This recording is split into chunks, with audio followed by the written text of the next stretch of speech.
Hello, everyone. Welcome back to the Star Wars Stuff Podcast, where we talk all things Star Wars. My name is Colin. My name's Josh. My name's Hannah. I'm Hunter. I'm Brenda. I'm Sai. This is Christian.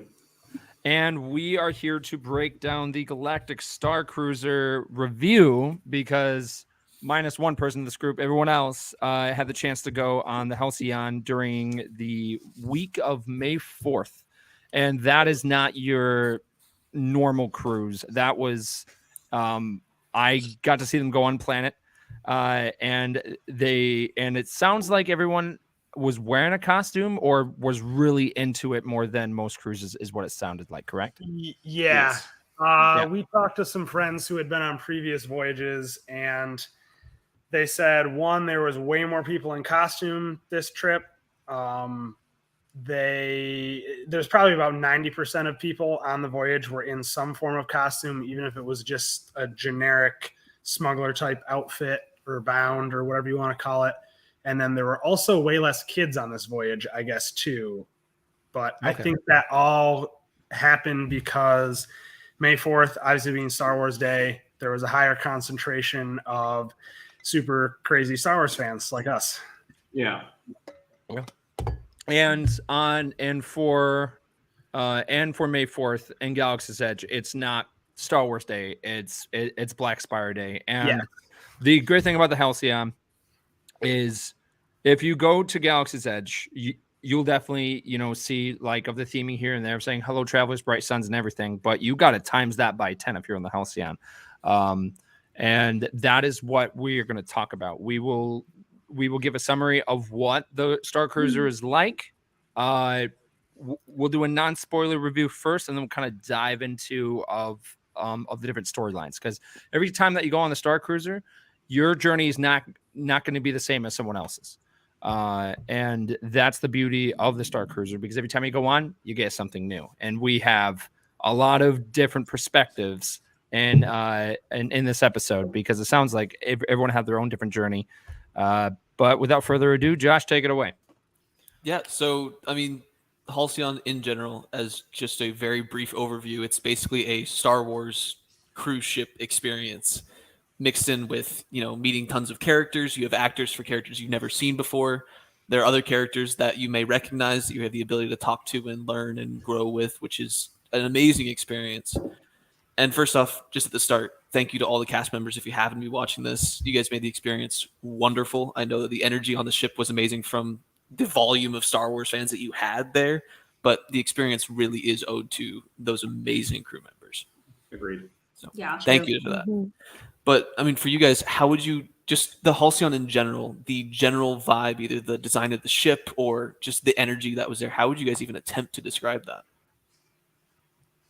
I think for me personally, the only other time I've felt that type of energy was at Celebration, because you're on this ship with all Star Wars fans who are all in for the fandom, and that's why they're there. Just like for Celebration, it's all fans, all there for Star Wars. And it's the same thing on the Halcyon, and that energy is palpable. You can feel it the moment you walk on board, and the excitement and your interactions with fellow guests as well as the cast members. It really shines through, and it's this really special, like really Star Wars saturated feeling, if that makes sense. Mm-hmm. Yeah. I was going to say the same thing. It felt kind of like not as intense as Celebration, but it was right up there. Like if this is the Celebration energy level, this is the Star Cruiser. And that's probably just because it's a lot less time. Like Celebration felt like a whole week, whereas this was like 3 days jam-packed. It did not feel like 3 days. It's less time, less people. So it doesn't have the same build, but like it's there from the second you cross the gates just to get into like the launch terminal to get on board. Yeah. For me, I felt because there were less people, I felt it was more intense of an experience. Like it's at Celebration, you're just part of this huge conglomeration. You're just like a little pin in the sea, and you really felt like you were an individual and part of this whole, making this whole trip what it was. versus just being like a spectator, which is how I feel at like Celebration. I liked this better, and I felt it was more immersive than Celebration from my perspective. I can see that. Yeah, you didn't feel like you were. Oh, sorry. You didn't feel like you were like fighting for like to get somewhere Yeah. or to like see things. Yeah. And like both the cast and the people that were just like working on the ship, like kind of go out of their way to like try and talk to as many people as they can and like interact with you in a super immersive way. Like even the people working like in the gift shop, like it was awesome. Mm-hmm. Yeah, absolutely. I will say, to me at least, you know, you're probably on board for just around 48 hours in total. It felt like a whole week. Like day one, we were 4 hours in and nothing had even started really. And we were like, geez, we have so many hours left today. Like it felt like it didn't even start and we were like pooped already. We were like, all right, we can like, we're happy. We can go to bed now. They were long days for sure. Yeah. I think the second day, what time did our alarm go off in our cabin? Was it 6:30? 6:30. 5:30. 6:30 to Mine went off like at 2:30, I think it was. Yeah, it was 2 or 2:30 by the time we went to bed, and it was Yeah. just a jam-packed day of all Star Wars, and the vast majority of that day was an immersive story experience. Mm-hmm. We're kind of talking about both the immersiveness as far as the story itself, but I think more so at the beginning of our discussion here, we're also talking about just immersion as far as the feeling of being part of the Star Wars fandom, but the immersion in the story itself goes even beyond that, and that furthers it in a very different way than Celebration. Yeah, and the immersion of being on a spaceship is like you arrive, and no spoilers here, for the first few hours, they give time for people to actually arrive and shuttle up and all that stuff, but because of that you get a good few hours to just enjoy the ship and explore it and not have to worry about looking down at your data pad and trying to find out if you have anything else to do. You can kind of just enjoy it, and I think that experience was very important, not only to understand the layout of the ship, but just to get a feeling for what it was like to be there. Mm-hmm. To be fair, we were also looking for like secret doors and missions during that supposed downtime. We were walking everywhere, scanning everything, trying to get in places we weren't supposed to get into. Yeah, a lot. I did that. And I don't know if we want to get into the story now, if that's kind of where our discussion's headed, or at least the general beats of it without spoilers. But that first window that we were just talking about, that's a time for people to get on the ship and get situated, like Josh was saying. But there's also things that you can do in the story during that time, but they're just kind of limited until the main kickoff with the cast. Yeah. And really quick before we go a little bit deeper into the story, and probably at the end we'll really go in depth on a review going into some slight spoilers, but just at the start, from everyone here, do you think the experience was worth it? I know there's a hefty price cost that goes along with this experience, but if you had to give a quick TLDR, if people can only listen for a few minutes of this podcast, what would you say to them if they're debating on going on the Star Cruiser? Do it. I would say it was worth it. Yep, I would say it's worth it, but be very cautious of what trade-offs you want to make. So like if you want to go May the 4th, that is going to be more expensive than any other weekend. But like just, I would do say your own mental math. in general, even if it's not a fourth trip, I would say it was worth it. Yeah. Yeah, me too. And there are different ways to mitigate costs as well. Like Sai said, May 4th is going to be more expensive, so you can go on a not Star Wars Day trip and it'll be a bit cheaper. You can split your cabin between multiple people and that'll save on cost as well. In our cabin, we had 5 people, and that allowed us to share the cost a bit more and bring it down. So there's different things you can do. It's an expensive experience regardless, but as we all just said, we all agree. I think I can say that it was 100% worth it.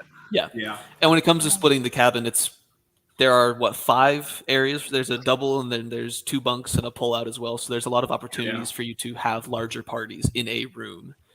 Which That's was just the very standard nice. cabin. Like Yeah, there's that was just also the standard. larger cabins where you could probably fit more people. Yeah. So both of There them are good. there's 2 captain suites on there, and each of the captain suites have 2 bedrooms, each with a queen bed and a pullout. And there are also 2 bunks in there, and then another pullout in the living room. So Yeah. Yeah. I think you So can. it's basically 2 rooms with a pullout and like a little living area. It's like a college dorm suite, basically. Yeah, I think it's like 8 to 10 people in there. I think it's 8 adults max. You can do 10 people if you have 2 kids.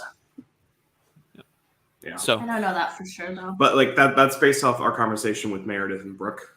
I was talking to them about it because like in theory you could fit 2 more people in there, and they went yes, but they were very adamant about it being 2 kids coming in when they were trying to book it, not more.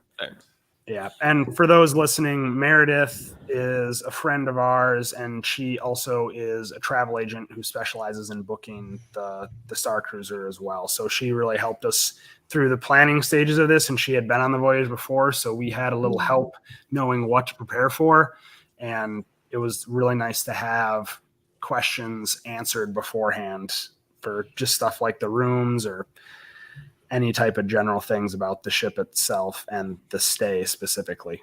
Yeah. Mhm. And all of us went in completely spoiler free, or Yes. at least as much as we could. Mhm. So Yeah.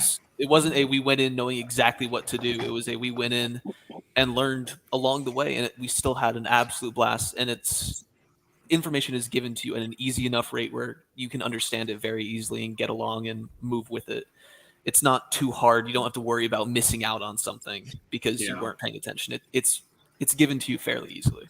And if I can backtrack just even to those first 4 hours where we were boarding, because we were the 3rd group in, I think. Yeah, 3rd or 4th. 3rd or 4th group in, and then because there is 4 hours where that's those 4 hours where they're bringing luggage on board. It's where they're bringing the rest of the groups on board. You can grab lunch. You can go grab lunch, which we did do. It was fantastic food. But one of the big things that just talking about the immersiveness without going into story spoilers was the cast members that were working in the gift shop or just walking around during their training, because some of them were crew in training. They had little pins under their cast member pins. They would keep it in character even when no one else was around. I remember walking into the gift shop and hearing 2 of the attendants talking about how they'd done a study abroad program on Coruscant from the University of Raxus. And now they were talking about and then you said early you heard some of them talking about relationship issues, and they had oh yeah, I dated a stormtrooper too. It was a mistake. Yeah, it was even though the conversations were very clearly about their actual lives, they had code words for everything, and it was a very cool immersive aspect that I didn't consider initially. Mhm. Yeah. Absolutely. So just diving in itinerary wise, touching in the things you can expect to do day 1, day 2, day 3. I mean, does anyone want to take that describing what day 1 is after those, first few hours of going to the lunch buffet and just kind of relaxing on ship? I can go for it if you want. Shoot. I'll start by saying so you have your data pad. All of your scheduled events show up in the Disney Play app in the Star Wars Star Cruiser data pad. And some of those events will even populate before you're on the ship. And those are the events that are main story beats that are mandatory, as well as there's a couple different events. There's a bridge ops training and a lightsaber training. And both of those are events that everyone gets scheduled. And those will happen at various times. So for some people, those were on the first day. For some people, those were on the second day. Me personally, I had lightsaber training on the first day, bridge ops on the second day. For some people, it's flipped. For some people, they're all on one day. But the first day, you get on the ship, and then there is a kickoff event where the cruise director and the captain are talking to you and such, and that is where the story starts to roll into things. The whole experience is framed as if you were on a cruise ship, but in space. It's a galactic starliner, just a luxury cruise. And that's the thing that informs all of the general design as far as the story is concerned and the ship. That defines the design aesthetic for everything. And then in addition to that, there's the story that plays out as if it were playing out on this cruise ship. So for storyline purposes, where in the Star Wars timeline does this voyage take place? Because I know it's the 275th anniversary, and then this is also lining up with, like as the 275th anniversary of the Halcyon. It's like it's that number of voyage, and then it's lining up with the timeline that's happening in Galaxy's Edge, where it's taking place 4 months after the events of the Battle of Crate and a couple of months before the events of Rise of Skywalker. Yep. So going in, having it be with the sequels, not everyone is a fan of the sequels, but from your guys' point of view, do you think that kind of hurt your journey, like, or was it like, oh yeah, I'm all in, like this is great, it's just a voyage of Star Wars? Because I know not everyone is a fan of the sequels. Star Wars wise, it's still a tale of good versus evil. It's blanketed in that. So whether or not you're a diehard for the sequels or diehard for the Republic or the OT or whatever it is, this story is still very rooted in what makes Star Wars Star Wars. You have the clear-cut good guys, the clear-cut bad guys, and you have the smugglers and scoundrels in between. So, you know, you have people in white armor walking around, so that experience is still very tangible, whether or not you're a diehard of the sequels. So I don't think that really matters too much for the experience. There you go. I would say not only that, I felt like after having, because I'm not a big, I enjoy the sequels. They're good movies. I don't like them as much as I like the prequels or the OT, because, you know, Clone Wars diehard fan. So, but like I felt personally at the end of the trip, I felt more invested in the sequel trilogy just a little bit. There you go. It opened up a little bit more character-wise and growth-wise. And that part of me was kind of like, I remember getting off there and like sort of thinking to myself, like, wow, they should have put this in the movies. Yeah. I definitely felt more invested in the cause of the Resistance after this trip. I'm in the same boat as Christian. The sequels, even though I enjoy them, I rank them below the prequel trilogy and the original trilogy. If someone asked me to rank which Star Wars movies I like best, and it's not because they're bad movies, but they just didn't resonate with me the same way, and that could have been because of my age or whatever when they came out. But this experience, it was a much more intimate relationship with those causes in the factions of the sequel trilogy, and that really drew me in more. And now, even still, it wasn't just like while I was on the voyage, even still today, I feel more invested in the sequels. Okay. You got like a boots on the ground feel almost. Like you very felt like you got the small character kind of viewpoint of the sequel storyline as opposed to, you know, the main characters that were so heavily focused on in those films. So it was almost, I don't want to say it was an Andor experience, but it kind of was. And you got that like that smaller building blocks feel of what these characters are going through and what the galaxy is going through at that period of time. That's a great way to describe it, because of when people first started going to Galaxy's Edge, they also felt the same way, because they were like, wait, it takes place during the sequels, like, well, why not do the original trilogy? But then after exploring the planet, learning more about it, it was like, oh wait, this is awesome. And on top of that, I which this is something that Josh and I talked about, but there is different callbacks to different stories in Star Wars. Like there's a lot of stuff from Solo in there. It feels like it feels like there's also different like kind of different callbacks to almost every era. And that's also just like in like on the planet of Batuu. If you look around, especially over at Doc Ondar's, you just look up, you can see almost everything from every era that has ever existed in Star Wars. So it's awesome that it is taking place in a certain time period, but also there's different things from across the timeline. Absolutely. Now, as a quick little side note, on day one and throughout the rest of the time, you have the food area. There's like the buffets for breakfast and lunch, and then there's the dinner. When food was mentioned, I saw Hannah's eyes light up. So, Hannah, would you like to discuss a little bit about that experience? It was a whole experience, I think. Like we talk about how everything was immersive, like even the food is immersive. The way it's presented to you, not just like the food itself, but even like the little, depending on what you're eating. So like at lunch, they had the like, I don't know, what would you call them, like little like plate things that went on like a larger tray, kind of like you're Portions. literally in a cafeteria, but like, yeah, yes.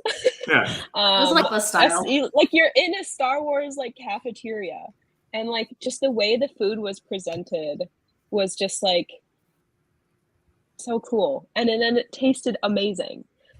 So I just don't even know what else to say. And then the second night when we had the like fancy dinner, it was like a 4-course meal, and I think it's 7 if you're at the captain's table, but that like you pay extra for.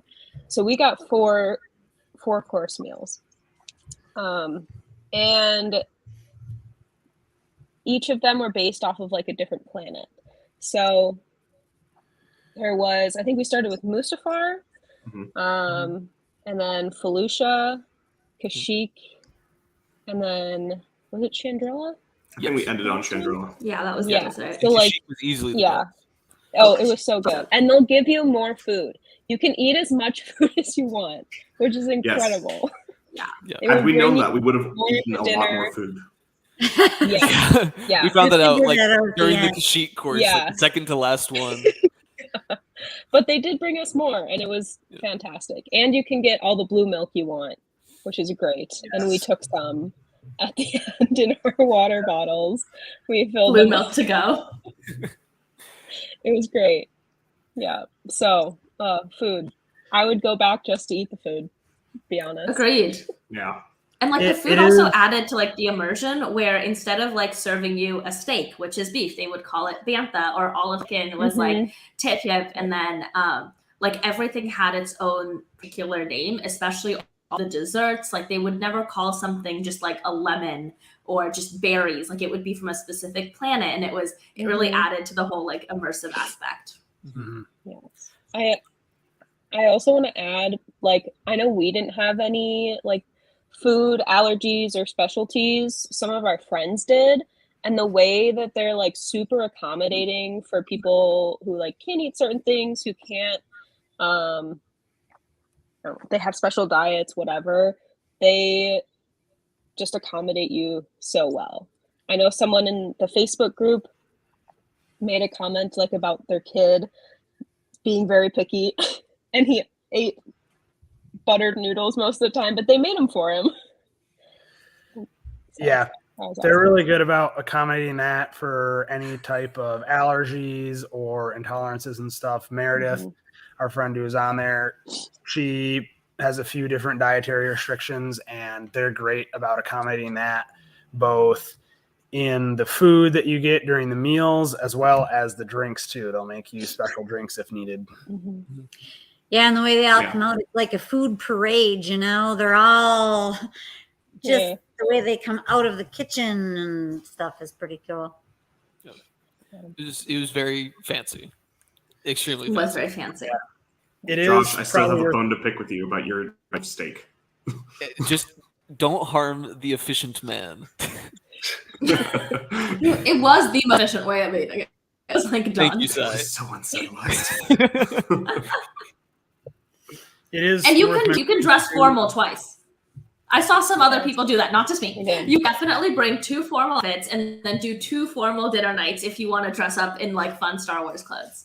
I will do that next time.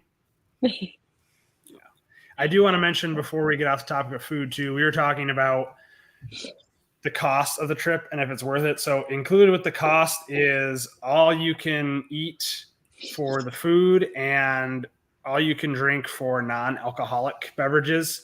The alcoholic beverages were awesome as well in the Sublight Lounge, but that all you can eat caveat too was something we didn't really know how much we could, I don't want to say abuse, but something that we could use until the Utilize. second night. But the food's really good, and that alone, like, they take care of you with the food. Again, if you have restrictions, but even if you just want to eat more, like we did, they are more than happy to just continually bring you food. Yeah, and the all you can eat also goes for the bar snacks, which the second we realized, we had lots of pizza come out. We've had one dinner. Yes. Yes. What about a second dinner? Yeah.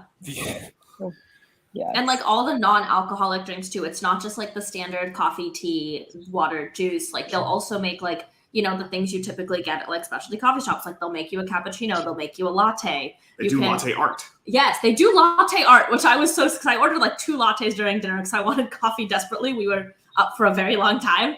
And like all of the different like cups of coffee I had, they had like different latte art on top, which was very cool. Absolutely. They also, sorry. No, you can go. You can go. They also give you like a voucher for when you're on your Batu day. So you can go back to the ship and eat, or you can get one meal, right? And then a drink with it. It can be an alcoholic drink or a dessert in place of that. But I thought that was really cool. Like I had no idea that you could do that. And we definitely took advantage of that. So it was awesome. So that's a great segue into talking about day 2. So just finishing off day 1, we had, you know, the story finally starts up. We had lightsaber training that day, which, not to go too deep into spoilers at this moment, but it was a very fun experience. We all had a blast. And, you know, you stay up for hours. And then at around 10, the story takes a pause. And they close off like a few select of the rooms that are very integral to the story. And you're kind of held to either being at the bar, in the main room, which is called the atrium, and then of course your sleeping area. So once it reaches 10, you're kind of able to just sit back, relax, and enjoy a different type of life. And, you know, being in the cantina for, you know, 4 hours every night, which is basically what we did, was very enjoyable. And it never felt too crowded too, which was nice. Yeah. There were a lot of people that went to bed like as soon as the story element was done. And then there were a lot of people like us who were kind of like, well, story element's done. Who wants to go drinking? Yep. Night 1, we had a mission to try every single one of the specialty drinks in the Sublight Lounge. We accomplished that mission. One mission. That's not a story mission, by the way. That's you don't us have mission. It's a personal mission. Yeah. Absolutely. So after that, we got, you know, of course we were in 2 separate rooms, but I think we got 4.5 hours of sleep maybe before waking up and starting the morning excursion to Batu, which is on day 2. And that takes up a good, you know, half of the day. It's the morning to about early afternoon, which is a short amount of hours compared to how much you're up after that on board the ship. Yes. Yeah. But as for the Batu experience when you're on this, it's extremely enjoyable. We had a lot of people go in armor. We had Mandos, we had Leia and Han Solo, and we met some friends that were there. There's a large group of us there, as you can see in the picture. But so I heard this rumor, but you're allowed to wear your armor on planet, right? No, not at all. So we broke all the rules. We somehow snuck by. They didn't notice 4 Mandos walking. Yeah, we spent 8 hours on planet and no one noticed us. We hid behind bushes. It was a whole operation. Yeah. Every single picture you see happened in the span of 30 seconds before we got kicked out. Yeah. Yeah. We did a lot of rides in 30 seconds. Do we want to talk about costumes and stuff now, or do we want to get through the story and then talk about costumes? I mean, to be honest, I think it would just be good to kind of get that like kind of under the bridge, because every time that you guys have posted something on social media, correct me if I'm wrong, yes, that has always been the question in the comments. Like, okay. Yeah, by far, like Colin just said, every time something gets posted, by far the most common comment is, oh, I thought you couldn't wear helmets. Oh, I thought they didn't allow cosplay in the parks. Oh, any variation of that. So for starters, they are extra lenient for people coming off of Star Cruiser. 2, I think they were more lenient because it was Star Wars Day. And 3, even if you were to do this not from Star Cruiser, if they let you in, we don't have experience with that, so we can't really say. You still have to be respectful of their rules. Yes. And that's a big thing that I think people fail to consider when they talk about someone they know who had an experience walking around. Say they were wearing like a Kylo Ren mask or something, and they didn't want to take it off, and they were wearing it the whole time. And then a cast member had to say, "Hey, can you remove your mask?" or have to confiscate it or something. And you can't go in any type of costume and try and be that character, because you're not an employee of Disney. You do not represent that character in the parks. So when we went, I will say we didn't really ask for any type of permission. We just kind of did it. We got up super early that morning and put on our Mando armor and went down to wait in line for the first transport down to Galaxy's Edge on Batuu. And I halfway expected to get to that terminal and have the cast members there on the Halcyon say, "Hey, you need to at least leave your helmet back," or something along those lines, or tell us to change the period. But we got there. They were super stoked to see us, which was really cool. Pumped. Yeah. And even down on the planet as well, the cast members were really excited. Yeah. And again, I do want to reiterate, like, we weren't wearing our helmets the whole time. We walked out. We only put helmets on for photos. Another thing too, because you're not actually representing a character, you can't take pictures with other park guests. They can take pictures of you doing your thing, but you can't be posing with them like you're a character. For the most part, people in the park were good about that. We had a few exceptions, which we probably don't need to go into, but it's all about respecting the rules and I guess the reasons Disney has those rules, and being there to be what you are, which is a fan in costume and not a character. Yeah, absolutely. I think mentioning that we were just fans that were there. So, helmets off, you're walking around. It's just people in armor walking around the park. They're, sitting down to eat. They're sitting down for the rides. Finding a place to put your helmet during Smuggler's Run must have been very interesting. For Under all the of you. seat. Under the seat every time. Holding it between my feet. Yeah. Yeah. But at the end of the day, we were all just fans being there to enjoy the atmosphere, just like everyone else. We just happened to have hard armor. Not all of us, I didn't, but a group of us had hard armor on instead of a t-shirt because it was like 95 degrees outside. Yeah. And I don't think, like they're super lenient with people on the Halcyon. I mean, we're going on, we go through security, we're vetted. I mean, I can't even imagine if the park just let anybody do that. I mean, how could you even control that and check everyone? And, we kind of go through those processes, and we're in an enclosed space. So then we can get right to the park and all those security issues that maybe if that was just a random, anyone from off the street could go in, that'd be pretty tough for them to manage, I think. Yeah. I think especially like some of the comments I've been getting in DMs I've been getting are specifically out of people in Southern California. And it's important to note that Disney World's rule about wearing a costume in the park is very different to Disneyland. Yeah. Disneyland, you can wear just like a casual smuggler outfit. If it's a special event like Star Wars Nights that's happening recently, you can wear a more in-depth costume. Like a friend of ours just went as Obi-Wan Kenobi. They brought their Mandalorians in that night. But that was very much only because it was Star Wars night. And I think Disney might be looking at some of because there's been a lot of interest now in I wear a full armored costume to the park. I might do that. And I think we might see a change in those rules coming up. But it's hard to predict, but it is Disney World is different than Disneyland in that right. regard. And the main reason why that is because it actually is because of the Halcyon.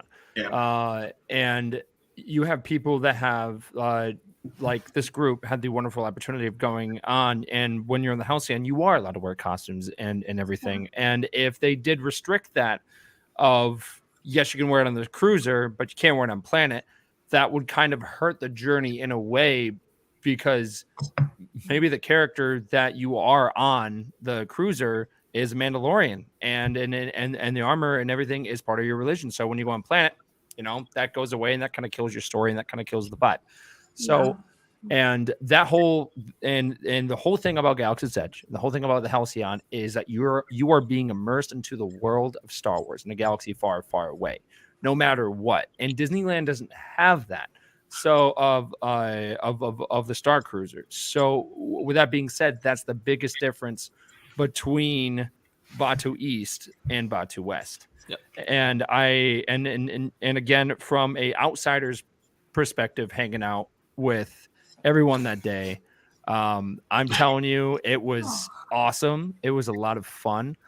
And it felt like celebration, just walking around and seeing people wear these costumes and everything. But you were in the galaxy far, far away, and that's a kind of hard thing to do because of when you're at Star Wars Celebration, kind of like what Brenda said. You are kind of in the outside perspective, and you're not the main character because there's so much going on. But when you're on planet and you're doing that, and with a big group of fantastic people, I think that makes the experience more worthwhile. So me not even being on there, I felt like I was there with you guys' experience. I remember I was walking around with Christian because he was doing a mission, and we got stopped by stormtroopers, and it was the funniest thing. And Christian just slowly just put on his helmet and was just like, so the amount of Han Solo open chest shrugs that people were doing. That's all you can really emote through the helmet. Yeah.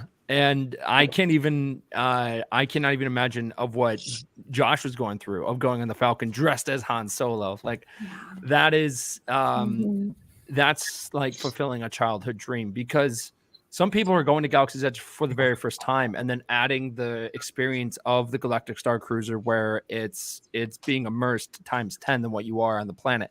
It must be incredible. So I felt the excitement just coming off of you guys of just walking around and everything. So yeah, it was wonderful. And again, being on Batuu, that time being there, it's not just we're going to send you over to Disney World to enjoy for a few hours. It's still it's a part of the story, very much so, just as everything else is on your trip. There's a lot of missions running around to do when you're on World. Yep, and back to the data pad, it's kind of more of a, you're going around and exploring Batuu more with these events on your data pad rather than, because on Star Cruiser, you're talking to people. That's the whole gist. You're talking to people, and the actors and the crew that you talk to influence, where your story direction's going.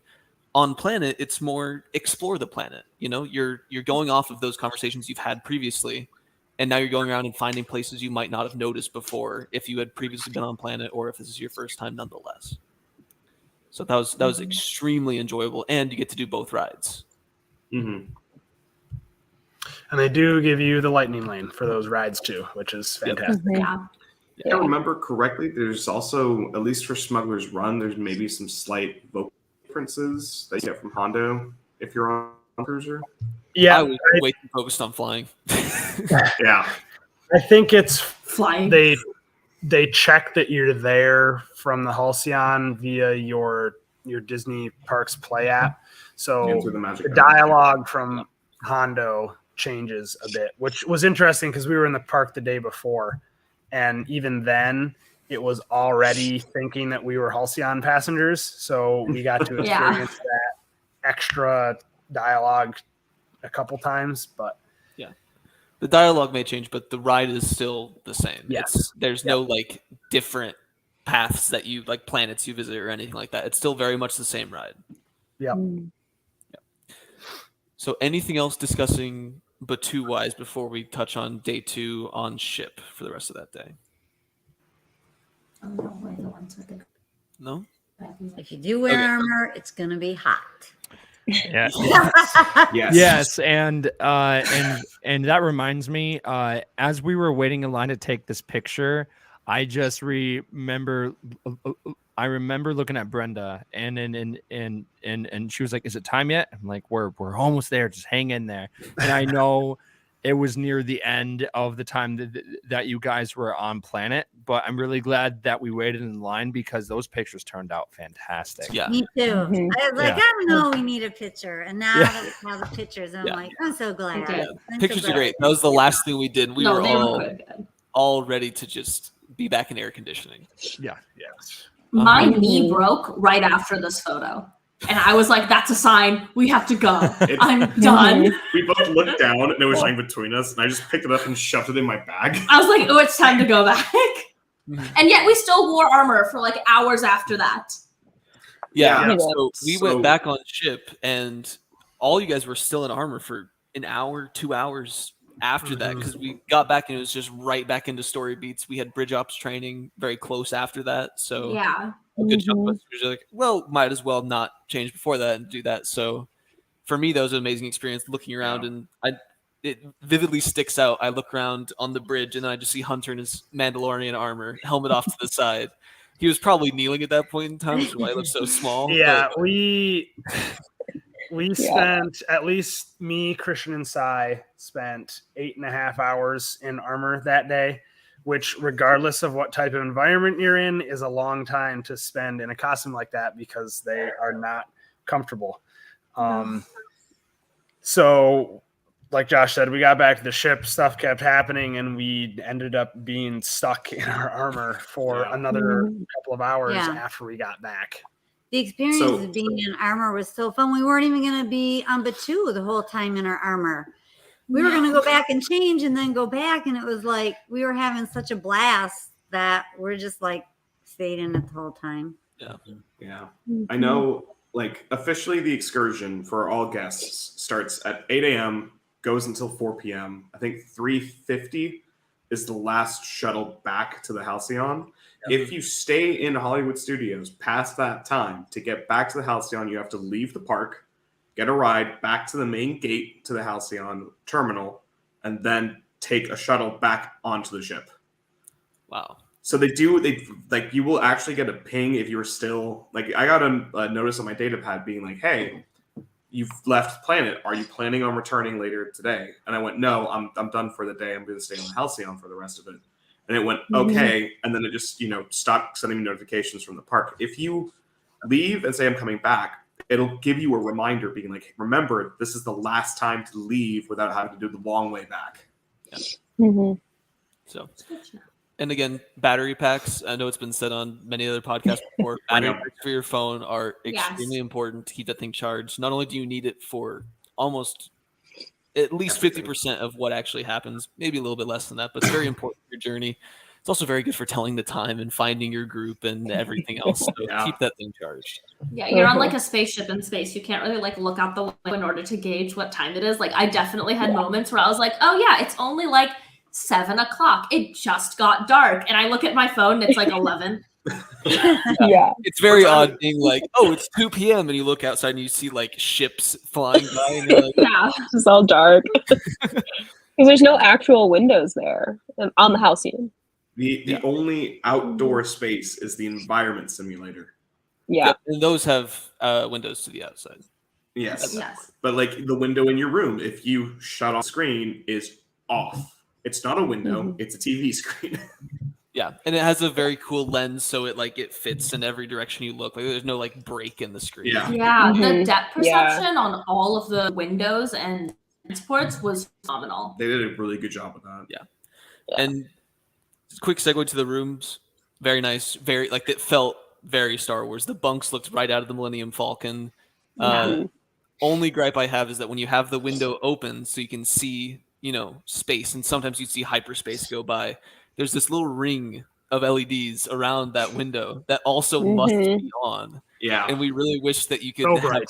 those LEDs off, but still see space. Yeah. So that If it there doesn't was light like up a the night entire mode, room. that'd be perfect. Yeah, Yeah. that would have been amazing. We did leave the window on, I believe. We did. We both did of for us. The first night. first night it was on and then it got turned off. I'm pretty sure it was on all of night 2. Yeah. Yeah. You want to see Yeah. space. We- It's very We were cool. just also We were tired. all We just so went to bed. Yeah. To be fair, waking up and seeing space is just so worth it. Yeah. I kept holding out hope because like we jumped to Lightspeed a couple times, and when they do it on like the main bridge, you all see it from your window, which like ties the entire ship together. I kept wanting to see Purgle. I was sitting there in my room, staring out the window, waiting to see Purgle. Never got it. Upset. The room may not We have have to Purple, go back. but you do have a droid companion in your room, Yes. and that's Dude. D3. we D3. discussed- Yep, and you can press the little button and talk to D3, and we can. I know Christian and Sai had a lot of interactions with D3, We so did. we I like can it. talk about that when we go more into story spoilers for what their journey looked like individually. But yeah, day 2 is just it's a story driven day. We also did bridge ops training at that day, which is kind of like a augmented reality video game, sort Yeah. of. That is the best way I can describe it, but very, very cool. And and then of course, because of the people you talk to, you get other things that appear on your data pad that are yellow, which are things special to you on your itinerary. There's like black, which is just for everyone. Then yellow is things that are special to what you've earned, what you've got, or what's been assigned to you. So you do a lot of those, and then the story ends on day 2. It has a wonderful finale, and then again at 10, everything closes off, and then the nightlight begins. Nightlife begins. Nightlife. Yeah. Well, space nightlife. I don't know how to Space life. Yeah, space life. Yeah.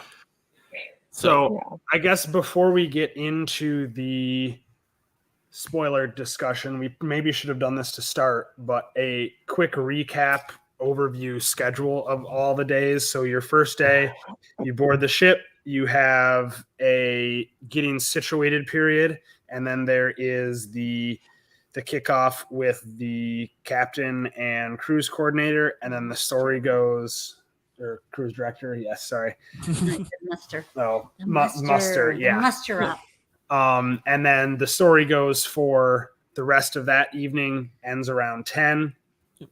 Then the following day, you have your Batu excursion, which can go from as early as 8 all the way up until 4 p.m. or 3:50 for the last shuttle.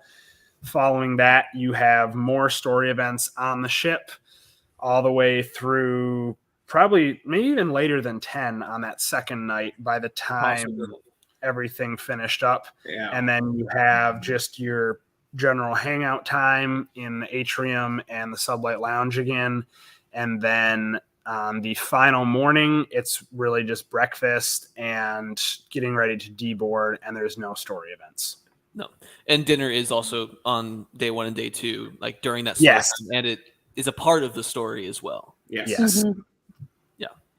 So awesome. So anything else non-spoilery that we want to discuss for Star Cruiser before we start delving into spoiler territory? My last big non-spoiler thing is on that last morning.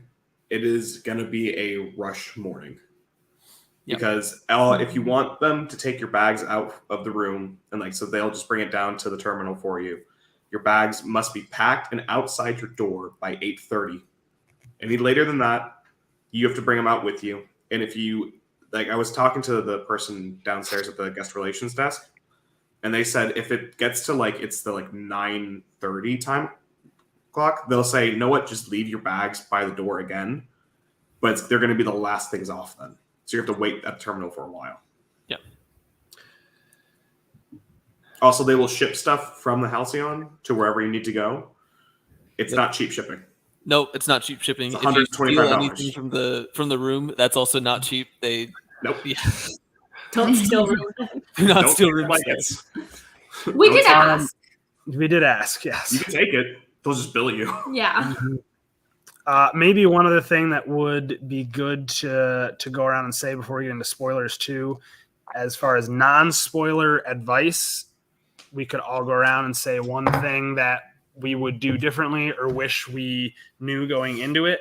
I know for me personally, I did get to doing this later in the evening on the first night, and then definitely all day the second day.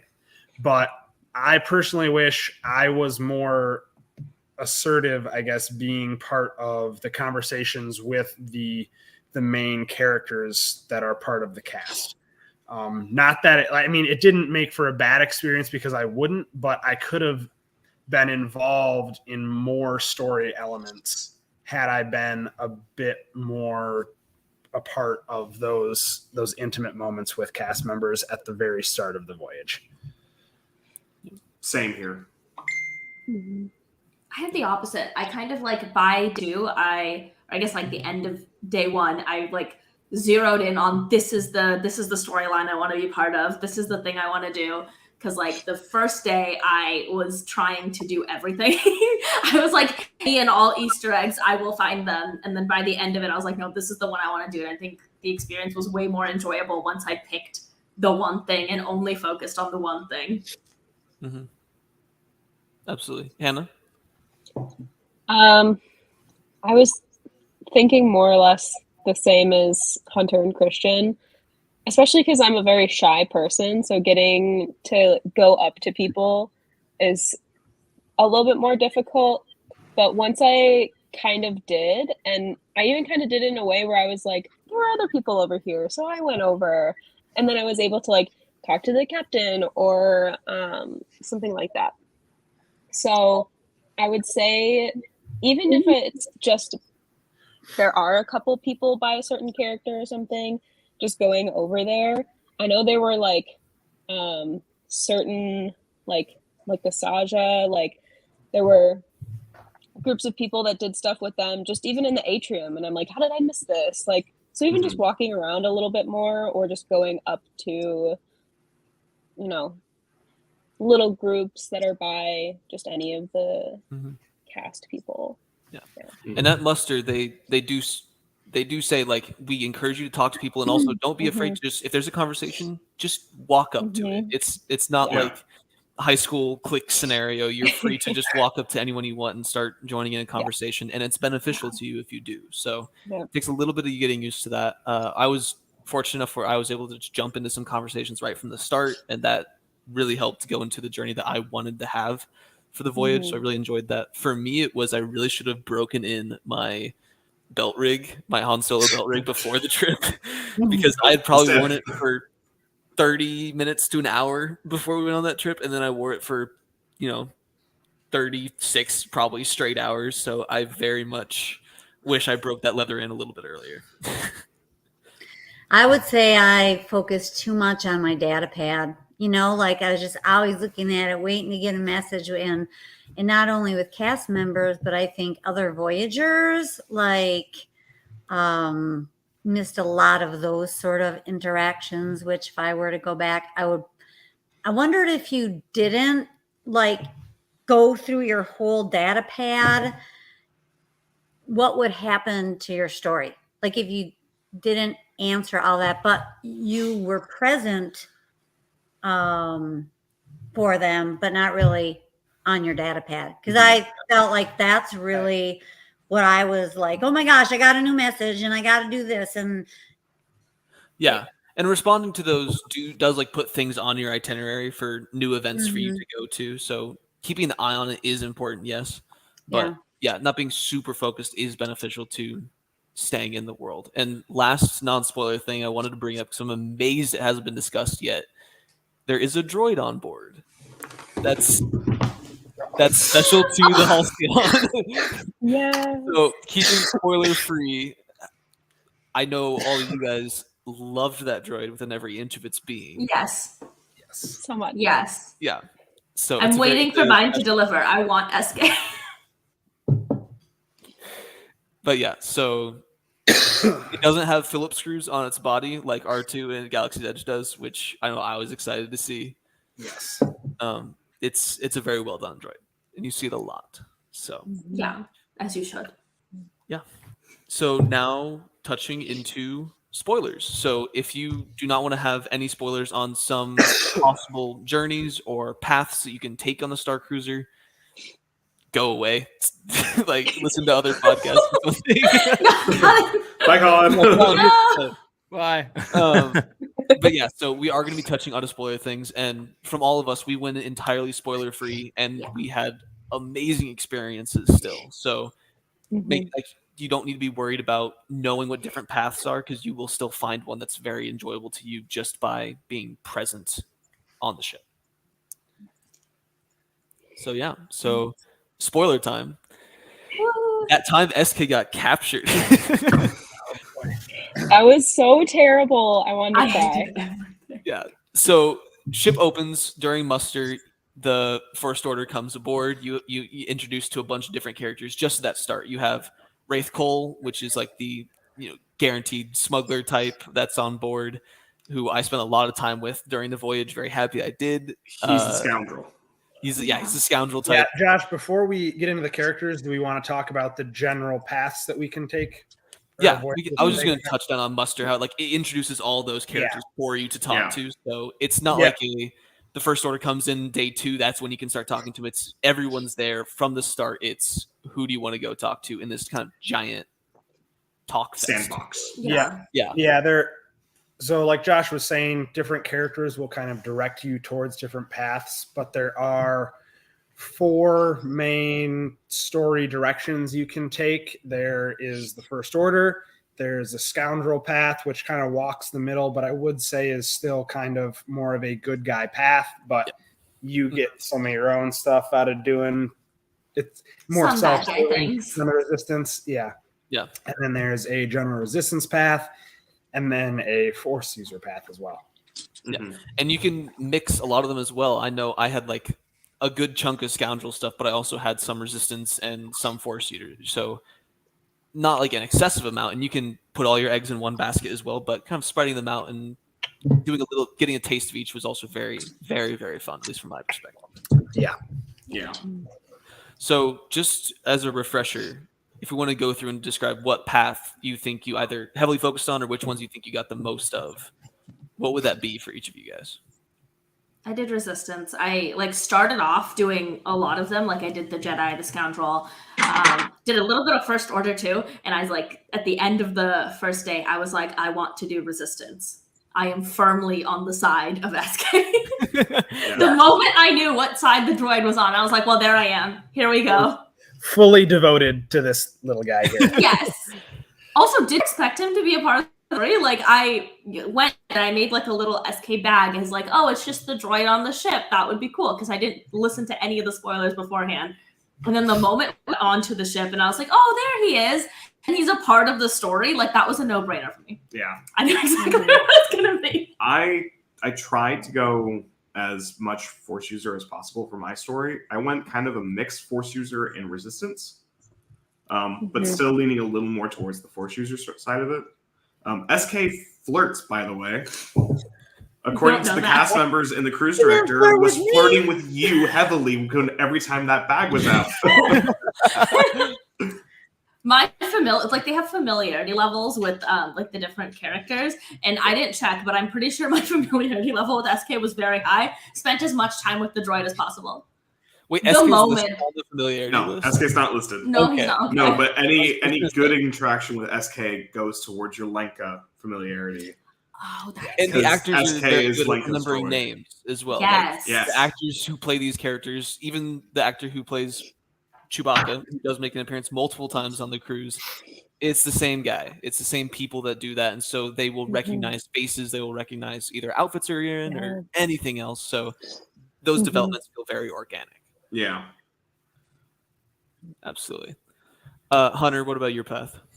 So I started just on the scoundrel path because I didn't really know what I wanted to do. I was kind of sure I didn't want to do the First Order thing.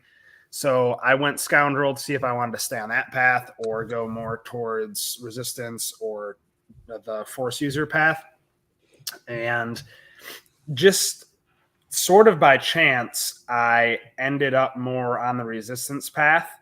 Those were just the characters I happened to interact with more and the events I happened to stumble upon. There was one point where I didn't really have anything on my data pad that I needed to do, so I decided to go explore. I know my mom, she was talking about like focusing too much on the data pad. Going into it, I expected the data pad to inform me of what to do like in the real world, and it was kind of the other way around. Like what you did with characters and how you interacted informed what came to you on the data pad. Yeah. Mm-hmm. So I didn't really have anything on the data pad, and I just decided to wander around and see what I could find. Excuse me. And I went to one of the rooms. I pressed the button, and the door slid open, and Chewbacca was just there.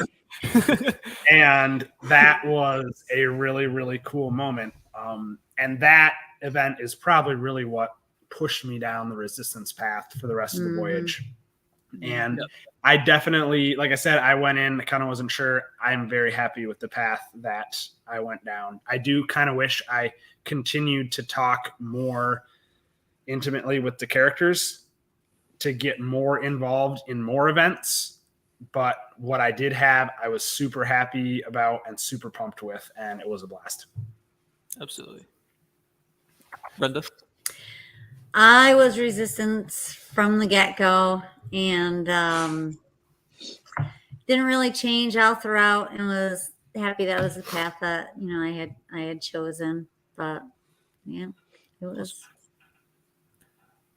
Hannah? I honestly did not know that there were different paths to take. I didn't know how much interacting with characters did for you. I didn't listen to a single thing about Star Cruiser. I wanted everything to be just like, what's going on? I want to figure everything out. So I had no idea there were different paths. And they did, like we said before, they tell you like interact with people and all that kind of stuff. But obviously they don't tell you why.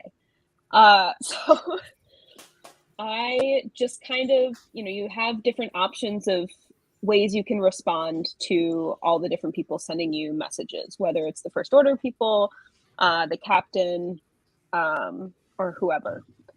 So I always just chose whatever felt right to me. I figured when I was answering like First Order people, I was more Resistance, like good guy type thing. So I just kind of chose like whatever felt right, and that ended up being Resistance, which I ended up doing a lot of stuff with Hunter. We'd end up going to the same places. So when we saw Chewbacca, I was like, all right, we're gonna help him do whatever he needs. I'll be here for him. Mm-hmm. So that was really fun. I don't regret it at all. Part of me kind of wishes that I knew about different paths and how it worked, but I also am not upset at all with how everything turned out. So next time I'll just know that there's a certain path I can try and take more. Absolutely. I was pretty like 50-50 split with Scoundrel and Resistance, it felt like. And I'm pretty sure Scoundrel-wise, there's a lot of different paths for Scoundrel. I know I partook in a heist event, which was super, super fun. And it was me and I think it was 2 other people along with the Wraith Cole character, the main smuggler guy who went and did that. And that was one of the highlights of the trip for me. But I know some other folks who did other stuff with Wraith that either was involved in that story or a different one. So at least smuggler wise, there's a lot of different special events that you can get just through that path alone. I'm pretty sure at least. But yeah, so I don't know how they work it out, but it's is cast members that your phone is near for periods of time, then they start sending you messages on your data pad. As Hunter said, what you do in real life influences what's on your data pad, and then what you answer on your data pad influences what happens in real life. It's a very symbiotic relationship. What I think it is a lot of it is proximity measured off your magic band. So either whoever you're spending time around or what kind of areas you're doing, like going into a lot, will be measured off your magic band, because your magic band's your key. So once you unlock access to the engineering room, like through part of one of the ship's terminals, then you magic band up to the door. That opens the door for you. But I didn't have that code, but the door was open to the engineering room. So I just walked into engineering and I got a message on my data pad being like, I see you found a way to get in without having to break open the door. I don't know how you did that. And I was kind of like, it was open. I didn't know. Yeah. And I know someone brought up earlier, it was like you didn't have to fight to get in somewhere. There was definitely a fight to get through the brig for the first 2 or 3 hours. Oh, everyone wanted to get there. Yeah, no, it was you on the data pads you get a key, and then that key expires after 15 seconds or something. Yeah. And there's 2 terminals equidistant from the brig, and so you have to call it out or do it and then run over and try and get it, which is what I did later day 1. But there was always someone at either terminal trying to get in, people like yelling over each other, trying to. Yeah. It's right next to dinner, so people were walking in and out from getting food, and it was just a whole mess. When you didn't even need to, because Yeah. everybody got all hyped Yeah. about getting in there, and it was like, well, I don't even be You in just there do it right for now. fun. Yeah. Yeah. Like, Yeah. It was very important for certain story beats when characters are in there that you needed to free or something. Mhm. Yeah. But the information, you can look in the control consoles and see the code to open the bridge and other information and stuff all the time. So people just assumed because it was in there, it was important, even though it wasn't at that time. Yeah. So, Absolutely. And I know from talking to a few people that were trying to do First Order storyline, that one's the hardest one to get. Yeah. the Like, first you have order.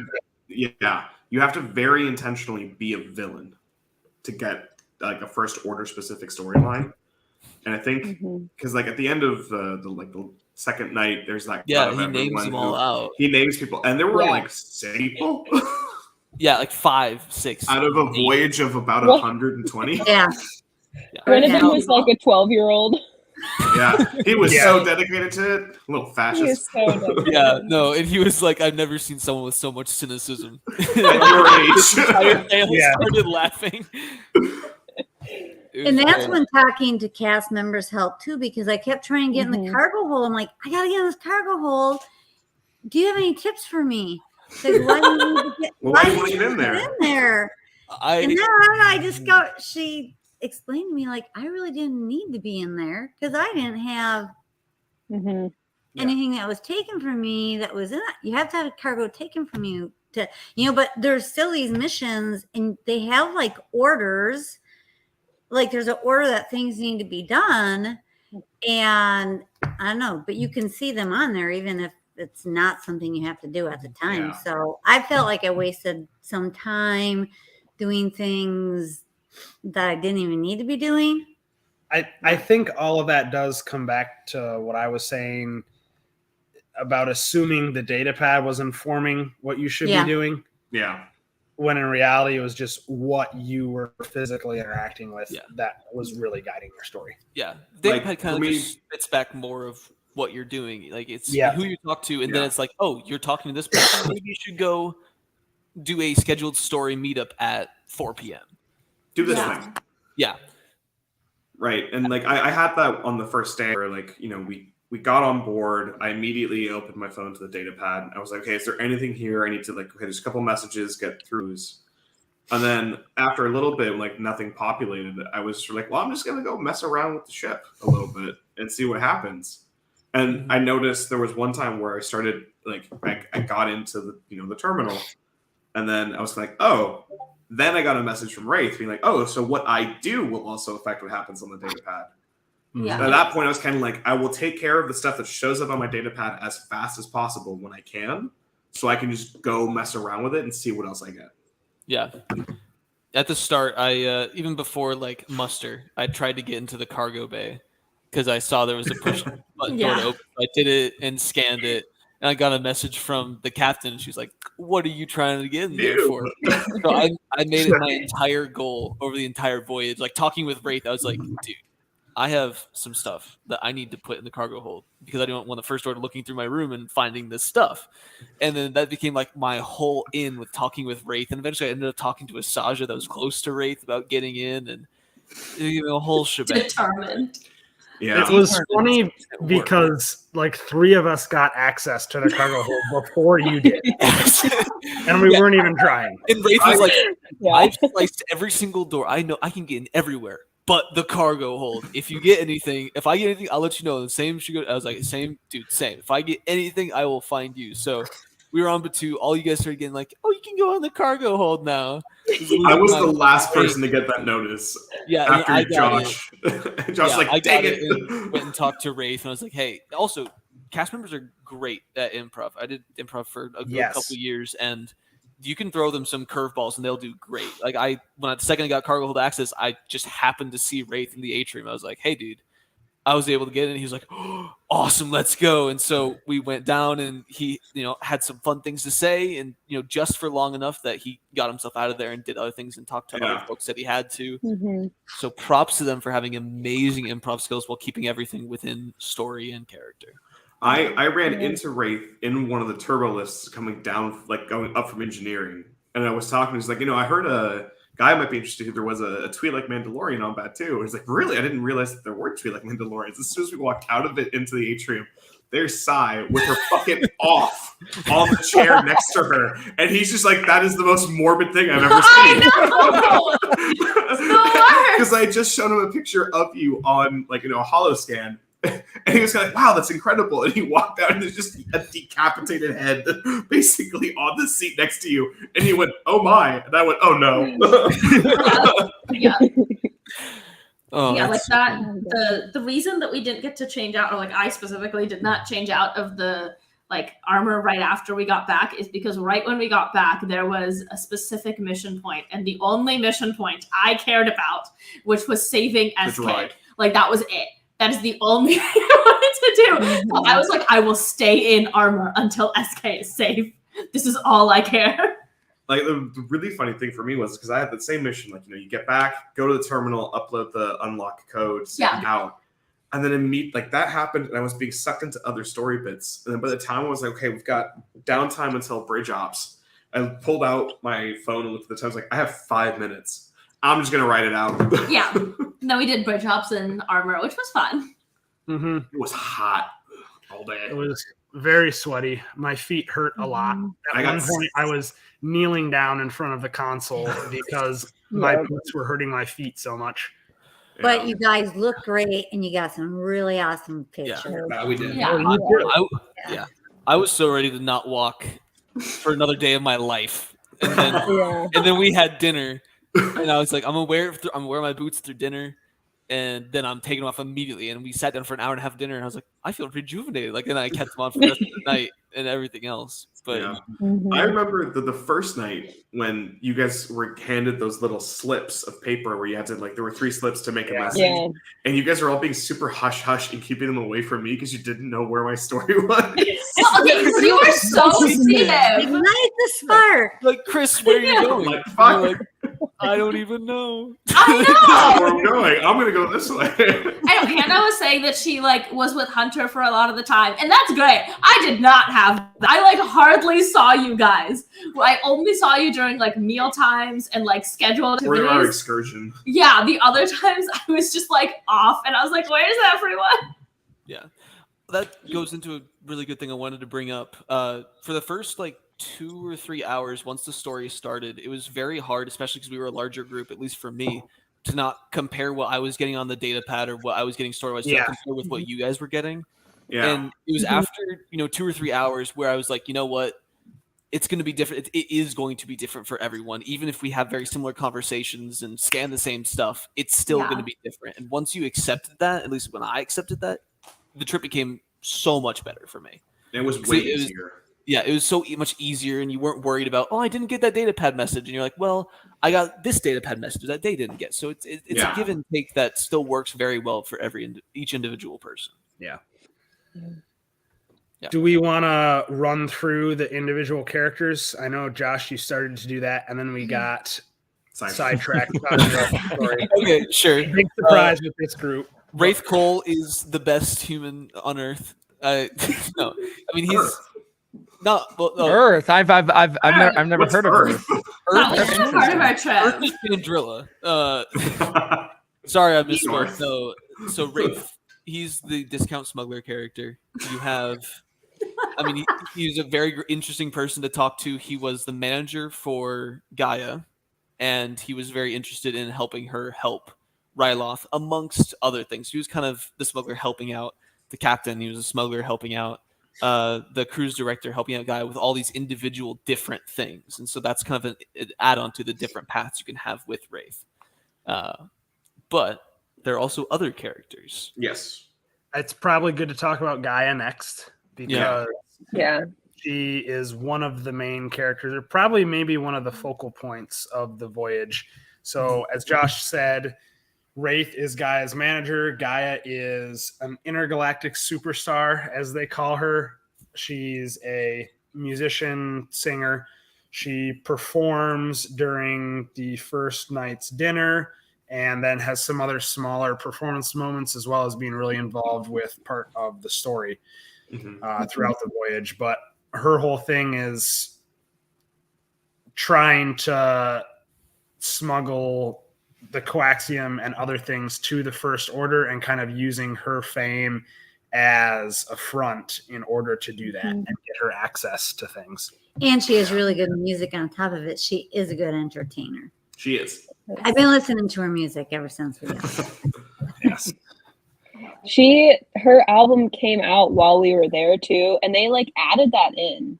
Yeah. They were like, "Oh, Gaia's new album that's coming out."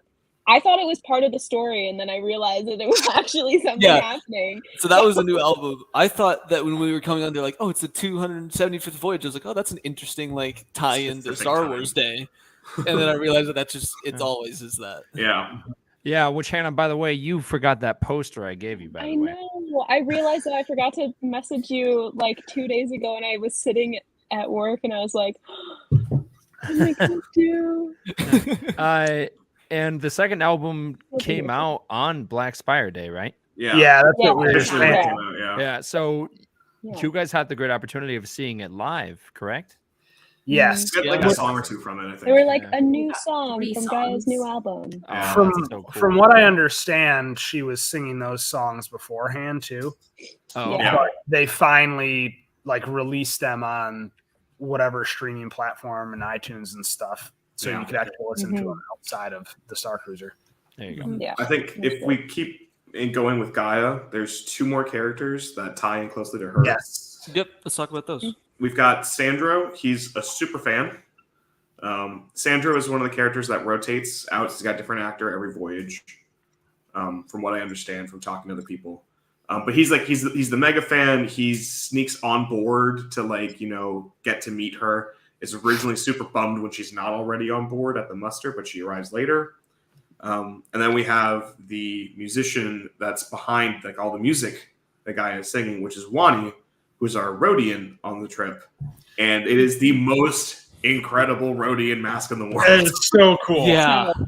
As someone who wears an alien costume with my Bosk, that mask is fantastic. The amount of animation they have in that with the eyebrows and the snout and the lips and the eyes and everything, it's incredible. I don't know how the actor wears that costume for as long as they do. No. Yeah. Because they're in there a long time. Yeah, they spend most of the day in it, and I don't know, maybe they go back All and of dinner out or too. something.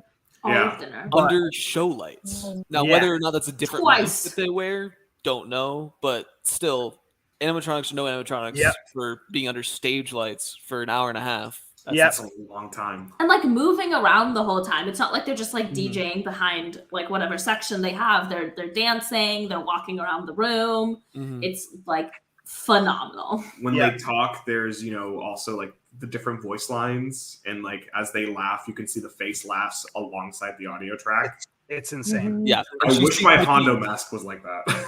I know. Yeah. And she speaks Huttese, and there's no translator with her. Yeah. It is Yeah. completely just. That was a really interesting thing to me, and it was pretty cool because it's kind of what, as a Star Wars fan, what I imagine talking to R2 or Chewie would be like, or I guess it's how I kind of view listening to them on screen. It's the same kind of thing. You have all these context clues and physical body gestures that inform you about what they're saying, and it was surprisingly easy to kind of get the vibe that they were going for. Yeah. Yeah. Yeah, I found it very similar to if I'm in a troop with a Chewbacca for something, and if I'm Han for that event, it's a very similar dynamic where you're trying to create a conversation or a story just based on a few growls and what their motions are. Yeah. It's very similar to that. No, that's how every Chewbacca interaction was too. Yeah, Because it is there's characters that tie into Chewbacca that are translating what he's saying or providing context clues for what he's saying. Mm-hmm. But you could also just sort of read what he's saying based on conversations. And sometimes they don't. Sometimes they just do it, and sometimes they just let the conversation go between you and Chewie, or the group and Chewie, or whatever it may be. I had that happen a few times. Yeah. You Absolutely. had some good conversations with Chewie. I love Chewbacca. So other characters, we had the First Order. Of course, we had Lieutenant Croy. I think that was his name. Yeah, Lieutenant Croy, and then there's 2 or 3 First Order stormtroopers. There's 2 of them, and then there's connected to the kind of First Order section. There's the ship's mechanic, Sammy. The lying scumbag I believe he is. No, he's good. I liked him. After Sammy and I got over the initial hatred, like he sent a message being like, "You don't hate me, do you?" And I was like, "What'd you do with SK, bro? How Do you want to talk?" Yes. So Sammy is the engineer technician for the ship, and he kind of gets forced into complying with the First Order and ends up putting a restraining bolt on SK, and that's kind of like imprisoning the droid for a little section of the story. Yeah. And none of us in this group were very happy with him from a story standpoint when that happened. But I really like that character, and that actor did such a phenomenal job. Yeah. He rocked it. He killed it. And it was funny at the end of the trip. They at the end of the story, I guess they have all the characters kind of hanging out, so you can take pictures with them or talk or whatever. And I went up to take a picture with Sammy, and he looks at me and goes, "Dude, the way the look in your eyes killed me yesterday after I bolted up SK." He's like, "I couldn't sleep after the way because you guys body blocked him from leaving." Yeah, like we were toxic to him. Like full Mando armor, the 2 of them just sort of like standing there. You going somewhere, Sammy? Yeah, no. And there's like on his there's like ship profiles for each of them, and his like time on the ship was redacted and all this stuff. So I was like very much against him from the get-go, and then he bolted up SK. I was like, I knew it. I knew it. Then he Anti-Sammy squad. But Sammy A was little great. sus. Then there's the captain and the cruise director. Yeah, captain is Captain Keevan, and then we have our cruise director, Lenka Monk. Absolutely. Both interesting characters. I didn't feel like they had as much. They were kind of surrogates for the Resistance. The cruise director almost more than the captain. Yes. Did anyone have extensive interactions with them that they could talk more about them? I had 2 extensive interactions with the cruise director, Lenka. The first one was on the first night, where this was after the muster, and she was coming down with drinks, and everyone was talking and chatting. And I talked to her a decent chunk, and I talked to the Saja after that. But I was talking to Lenka a decent amount, and it wound up being very like, from that moment, my at least good side story was locked in. Because this was after like Lieutenant Croy comes on board and like everything happens, and she was just like, "So how do you feel about the First Order being on board?" And I was really hoping to get away from them for this trip, but since they're here, I may as well do what I can to stop them from being in any way useful. And there was just that little like twinkle in her eye, being like, "I see." And that immediately, like, I checked my data pad as we got back up to the room after a couple hours, and my familiarity had gone from being like neutral with basically everyone to being high trust with Lenka and low with Lieutenant Croy. And then I had interaction with her later as well on the second day, where this is during the droid racing, when you have to distract Lieutenant Croy while other things are happening around him. I think that's when you're freeing SK. And she like turned to the group that was like around her and went, "Does anyone here have any special talent or anything they can do to kind of like throw Lieutenant Croy off for a little bit?" And everyone's sort of like looking around. And I went, I speak a little Shriwook because I can do the Wookiee growls. And she went, "Great, you talk to Lieutenant Croy. Everyone pretend to understand what he's saying. I know Croy does not speak Shriwook." And so I was, growling at him and like roaring and bellowing. And he was like, "I don't speak Wookiee, you hairless mongrel." like before he'd come up like from the turbo lift, I had told everyone I'm just talking about the weather on planet. That's it. Just comment on that and agree with you when I say it's hot. And then and she was like, after like a couple minutes of that, just switch back over to basic, act like nothing happened, nothing changed, and he'll be like thrown. And he was thrown for a little bit. That was the first night. That's when you were getting. That was the second night. That was day 2 after we came back. Was it? Oh. Yeah. Was that when Chewbacca was coming back? It's hard to know. I was still in armor. It was right because right as we come back, one of the first things that happens is you free SK, right? And you have to distract him. So I like was there distracting him as people are like, crowding around SK and like covering SK with like a cloak to get him down the stairs into the turbo lift. I will say, I just changed your nickname in my phone, Chris, to Hairless Mongrel. Have you never met a rare hairless Wookiee? But yeah, so any other song. characters that we have yet to discuss?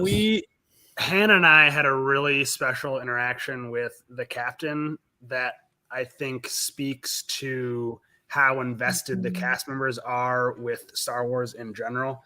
But we had a really cool interaction when we were dressed as Han and Leia, and I'll let Hannah talk about that a little bit. It was so cool. We were. It was so nice. You're on camera. Recording. Nice. No, it was so nice. So like a little preface, like I was super worried that like this dress like wasn't going to arrive to me because someone very nicely made it for me from like a Facebook group.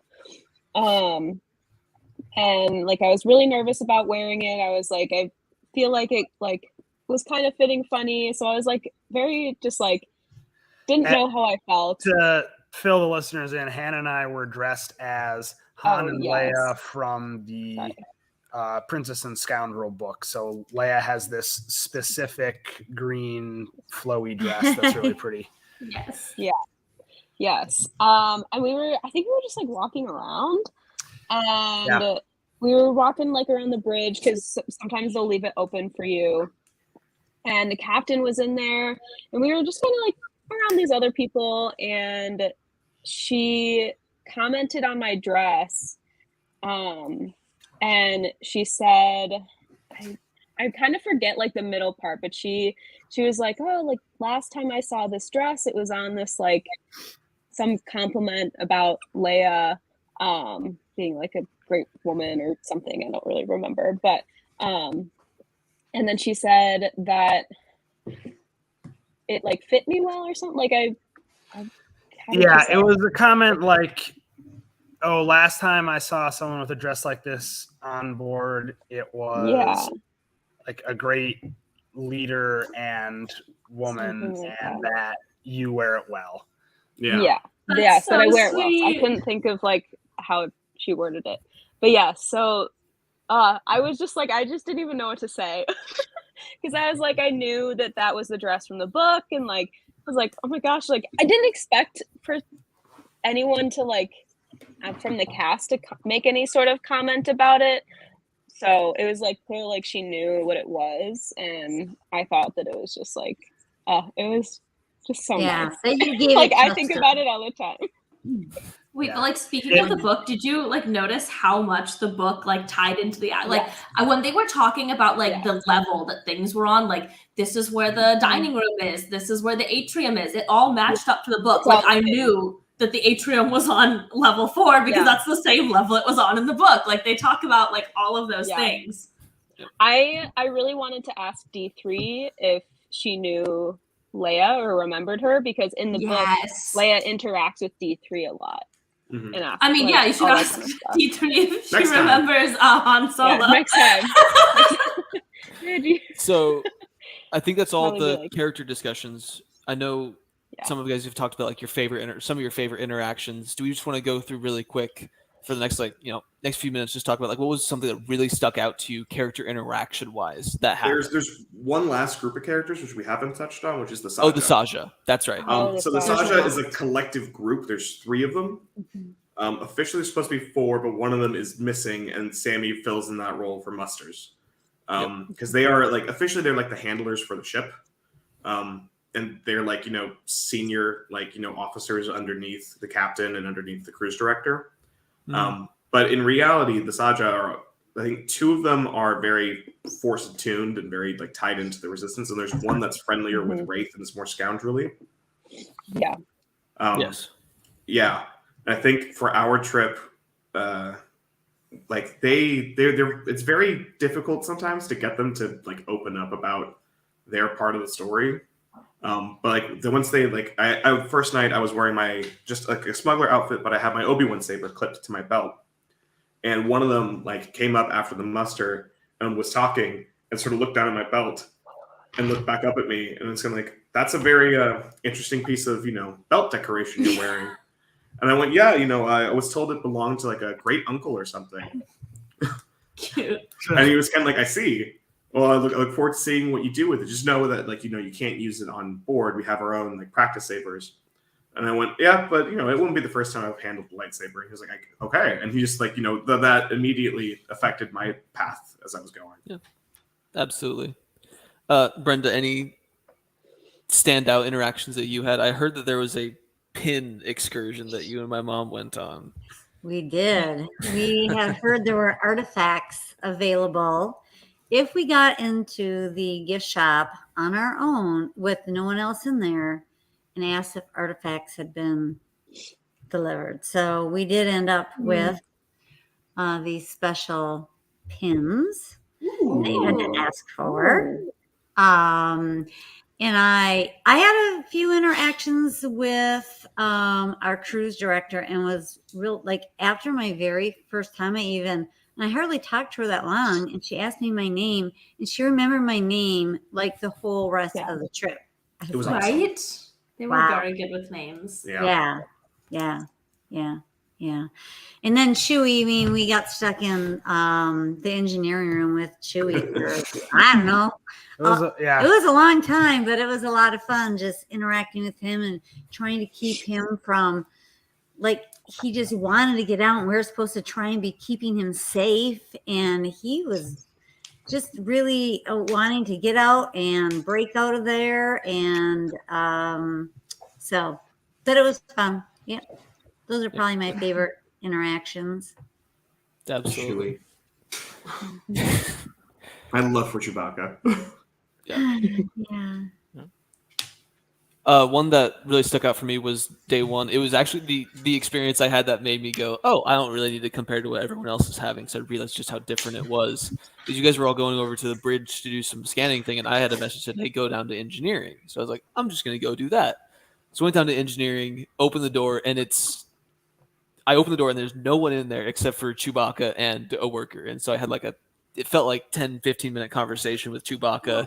And like became like just through making stuff up as I went along, became like Han Solo's twice removed cousin. And, like, they broke the news that Han was dead. And then it was like a whole conversation erupted. And then Chewie's like, it was like, do you want to be Chewie's new Han Solo? And he like looked to see if I was stabbed, and it was a whole fun interaction. Oh, did he my looked thing to see there. if you were stabbed. Yeah, he did. He was like, "When are you new Han Solo?" He like pulled back my jacket and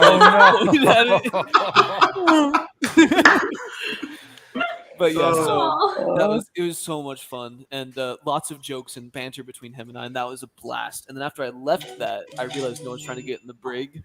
And so I try to get in the brig. The door unlocks, so I open it. I'm like, hey, awesome. I turn around, and the stormtroopers are body blocking the doorway. And they both individually take a step forward. And so I get backed into the room, and I'm like, I'm just going to close the door for you. So I close the door in the brig.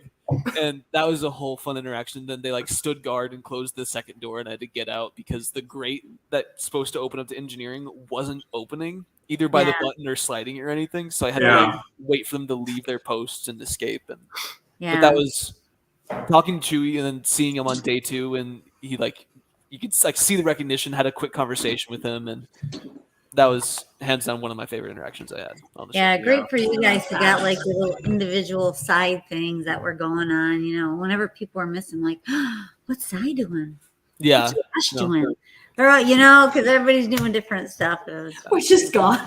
I feel like the one that I always wondered was Christian. He was always just going around being super secretive. Like, I feel like he was doing everything on the ship. There was one point where I was like, is Christian like secretly doing first order just so we like. I was so worried. I was like, you know how much I like am deep into the resistance right now because of SK. If my significant other turned out to be the first order, we would have a major breakup on this Star Cruiser. I'd be like, excuse me. I'm pretty sure you would have stabbed me. Yeah.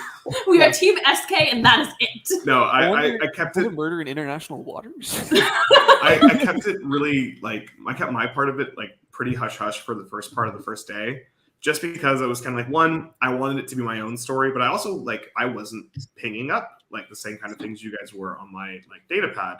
But that's because if you go with the Force user route, it is the most like kind of aloof storyline. So it's the one where most of the interaction is on your data pad, because the Saja are very specifically only around those lower levels or in the atrium occasionally. Yeah, because they have lightsaber training for good chunks of the day, which does involve a good deal of them, as opposed to like Wraith, who's commonly walking around. And sometimes it's one Saja during training, sometimes it's two Saja during training. Yeah, absolutely.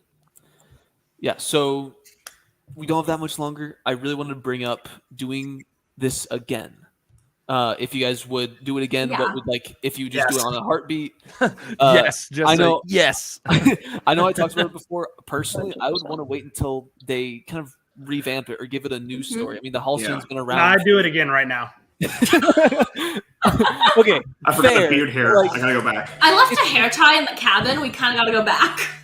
It's fun to imagine how they could rework the Halcyon, because, of course, this time period isn't going to be relevant forever.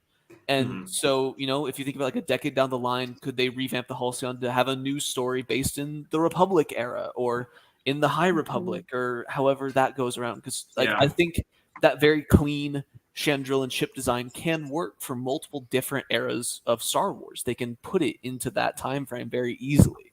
So for me, it'd be fun to do it again when there's an entirely new story, new characters, and new interactions.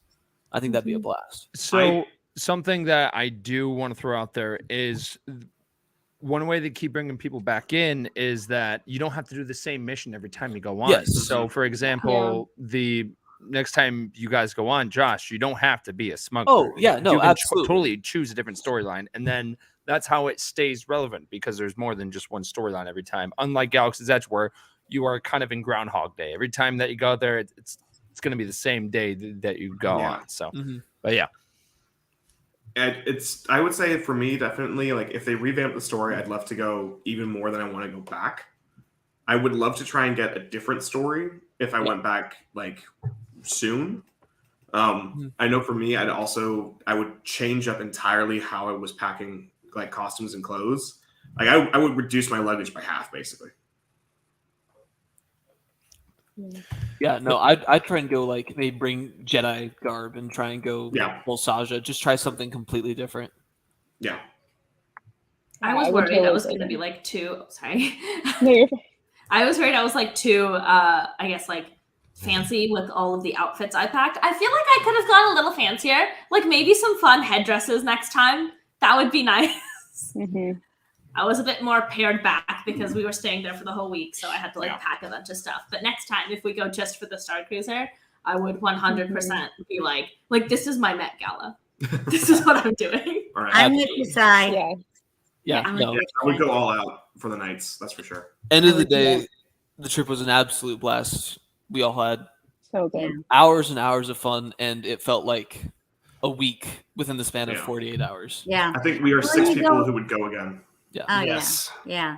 Absolutely. And you really get a special bond with people when you go through something like that as well, too. I think it's just, you just can't explain it to people who haven't done it. You just got to do it. Absolutely. You gotta do it. Colin, you gotta join next time. I will. I definitely will. Trust me. Awesome. Well, Colin, I think that's all from us. Do you want to take us out? Again, if you guys have the opportunity to go and explore the Halcyon, do it. I think this episode was very clear on how fun it can be. And for those that have done it before, it sounds like you should go and do it again. Yeah. Okay, if you insist. I mean, like, if you're recommending it. I mean, if I must. Yeah. And I think the biggest thing that you guys can probably agree on with is go with a group that you know and that you're friends with, because that's also gonna, make the experience better. It's gonna create such great memories where probably most of the group will cry after leaving. And it's because of it's at the end of the day, it's Star Wars, and Star Wars has brought a lot of people together, and the Halcyon is just a other picture to add to the scrapbook. And I think it sounds like a wonderful opportunity. And then if you have the chance to go to Galaxy's Edge, I highly recommend that as well. That's very awesome. Yep. But from all of us, from the Star Wars Stuff podcast, and all these amazing people, from Josh, Hannah, Hunter, Brenna, Cy, and Christian, may the Force be with you always.